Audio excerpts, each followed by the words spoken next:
লক্ষ লক্ষ টাকার হিসেব নিকেশ, আর এই হিসেব নিকেশে জীবন কৃষ্ণ সাহা কতটা দায়ী তা তো প্রমাণ সাপেক্ষ। কিন্তু চাকরি চুরিতে দাগের দাগ যে তৃণমূলে তা আর বলার অপেক্ষা রাখে না।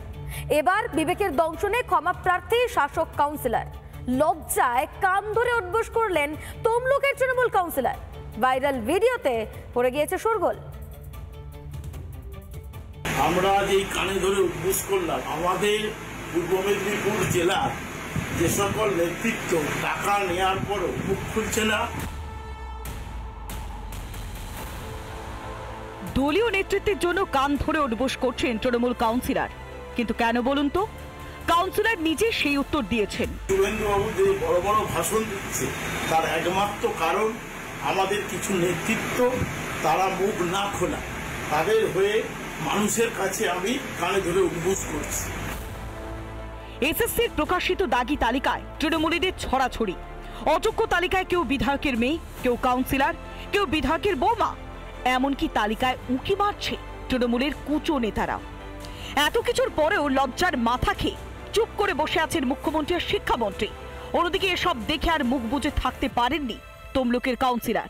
পূর্ব মেদিনীপুর জেলার যে সকল নেতৃত্ব টাকা নেওয়ার পরও মুখ খুলছে না এবং শুভেন্দুবাবু যে বড় বড় ভাষণ দিচ্ছে তার একমাত্র কারণ আমাদের কিছু নেতৃত্ব তারা মুখ না খোলা।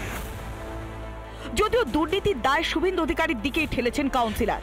যে শুভেন্দু অধিকারী সব থেকে বেশি চুরি করেছে, সে কালকে পর্যন্ত বড় বড় কথা বলে যাচ্ছে আমার একজনকে চাকরি হতে দেখা। সব তৃণমূল কংগ্রেসের সকল নেতৃত্ব জানে যে কে চুরি করেছে, পূর্ব মেদিনীপুর জেলার সমস্ত নেতৃত্ব জানে, কিন্তু তারা দেখা যাচ্ছে নিজেদের স্বার্থে নিজেদের পদ বাঁচানোর জন্য শুভেন্দু অধিকারীর নাম মুখে আনছে না। পাল্টা চ্যালেঞ্জ দিয়েছেন শুভেন্দু।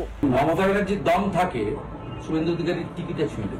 20 সাল থেকে বিজেপিতে আমার সঙ্গেও তো কিছু ফলোয়ার্স কলিগরা এসেছে।